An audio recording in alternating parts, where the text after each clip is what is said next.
The rain lashed against the window panes of Sheriff Alex Morgan's office, a relentless drumming that matched the pounding in his temples. Pinecrest, Oregon, nestled deep in the damp embrace of the Pacific Northwest, was usually a quiet refuge from the chaos of the wider world.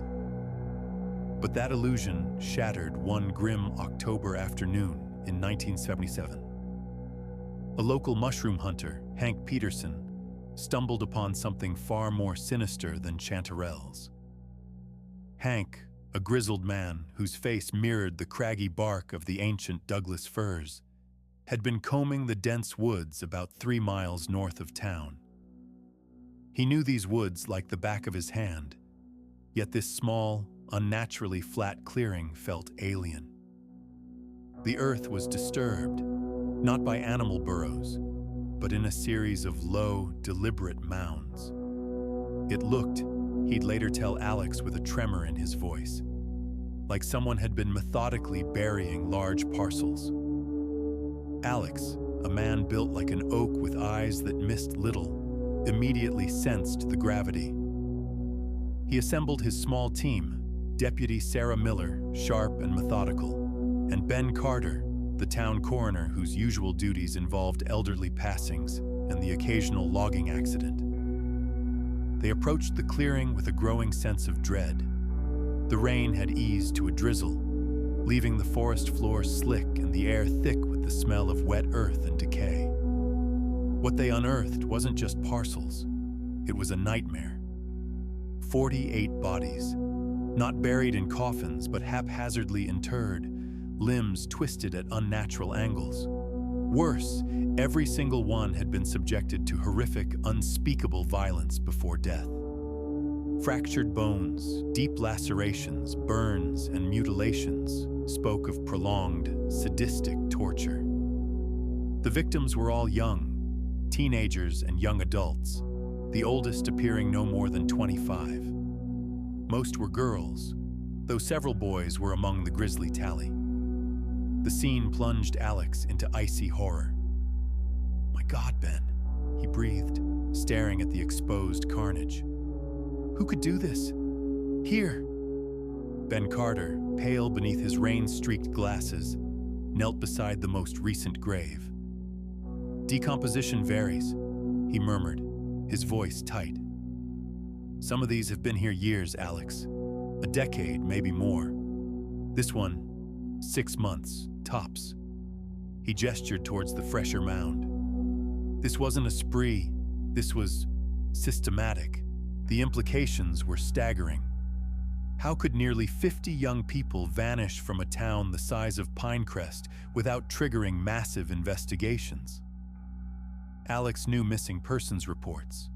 They happened, usually runaways found within days or tragic accidents discovered quickly.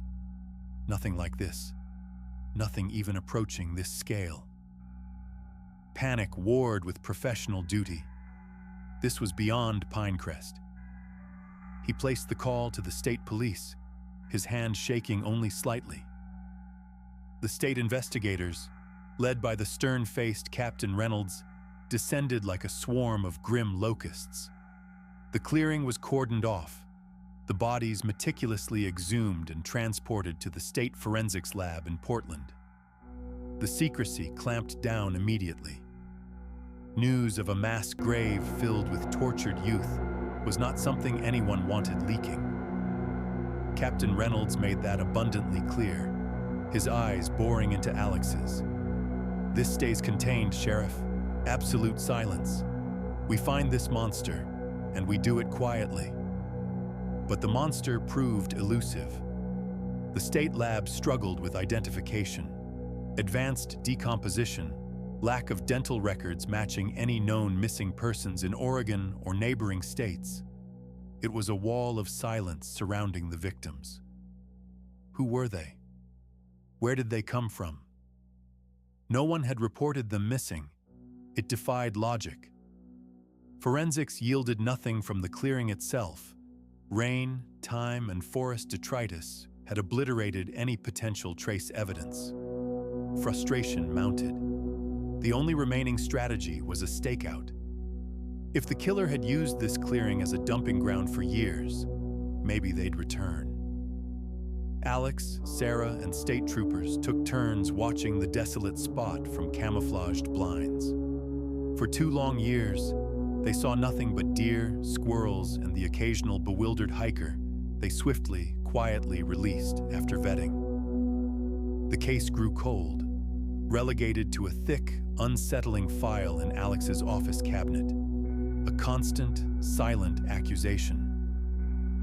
Life in Pinecrest resumed its quiet rhythm, the horror buried deeper than the bodies ever were. Until September 1982, David Weber wasn't just a prominent citizen, he was the prominent citizen. Pinecrest's wealthiest resident, owner of the largest lumber mill, and a figure whose influence reached into state politics. He and his elegant wife, Olivia, lived in a sprawling, secluded log cabin estate on the northern edge of town, backing onto the dense forest where the clearing lay. Their only relative living with them was David's younger brother, Peter.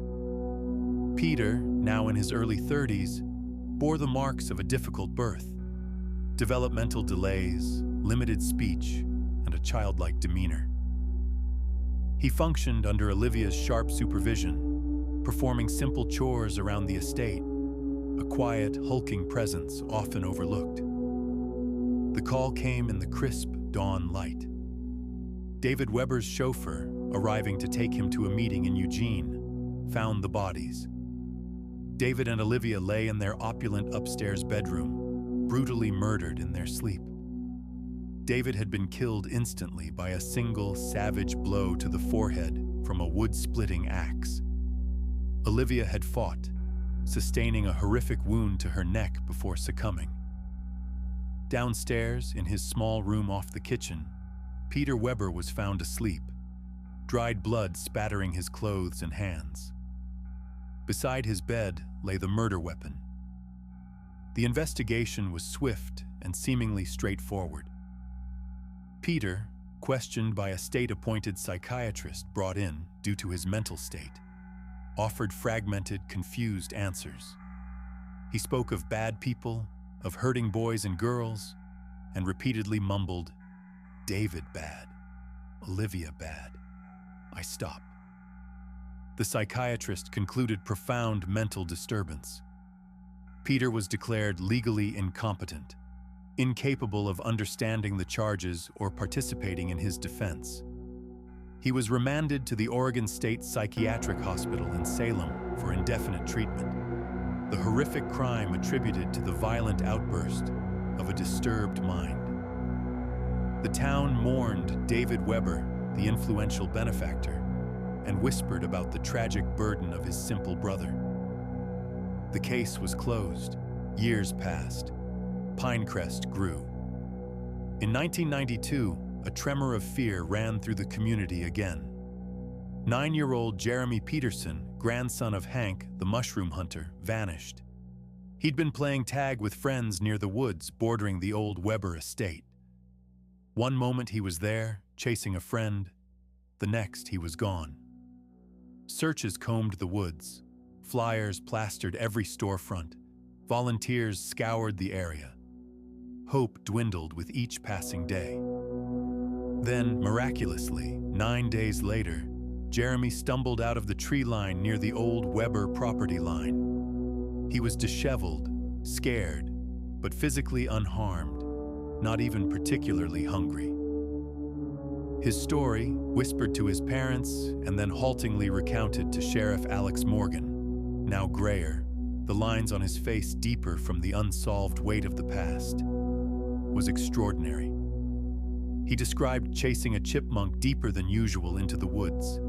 He got turned around, walked for what felt like hours under a strangely constant sun, eventually climbing over a fence made of rough poles, hung with strips of colorful, unfamiliar cloth. On the other side, the forest ended abruptly. Instead of Pinecrest, he saw rolling grasslands stretching to the horizon, dotted with herds of strange, elegant horses. In the distance stood a settlement of large, tent-like structures, Terrified but drawn by the sight of people, Jeremy approached. The inhabitants emerged, tall, with skin as pale as milk, startlingly blue eyes, and hair the color of pale rose quartz. They wore clothes unlike anything Jeremy knew, soft, draped fabrics in muted earth tones. They spoke a language of soft, flowing sounds he couldn't understand. They seemed alarmed but not hostile, gently guiding him into one of the large tents. They fed him unfamiliar berries, tangy cheeses, and thin slices of roasted meat that tasted unlike beef or pork. He slept on a surprisingly comfortable pallet. They kept him close, especially their curious children, always watching him with a mixture of concern and anticipation. After several days, Jeremy struggled with time perception, insisting the sun never seemed to set properly. A new man arrived, taller than the others, deeply tanned, and adorned with numerous glittering, crystalline objects that chimed softly with his movements. He spoke briefly with the tent leaders, then approached Jeremy. He held out a small wooden cup filled with a dark, foul-smelling liquid. Gesturing insistently, he urged Jeremy to drink. The boy, terrified, complied. The taste was revolting, bitter and metallic. Darkness swallowed him instantly. He awoke lying face down in damp ferns, back in the familiar woods near Pinecrest, the late afternoon sun filtering through the pines. Disoriented but recognizing the path leading to his neighborhood, he ran home. The official explanation, soothing public nerves, was that Jeremy had simply gotten lost, survived on berries and stream water, and experienced a vivid hallucination due to dehydration and fear. Alex Morgan, however, kept the detailed notes of Jeremy's initial, terrified account. The description of the fence with colored cloths resonated uncomfortably with local legends. For decades, residents had reported seeing strange phenomena in the woods north of town. Glowing yellow orbs, about the size of basketballs, drifting silently among the trees. They moved with purpose, sometimes alone, sometimes in small groups, vanishing if approached.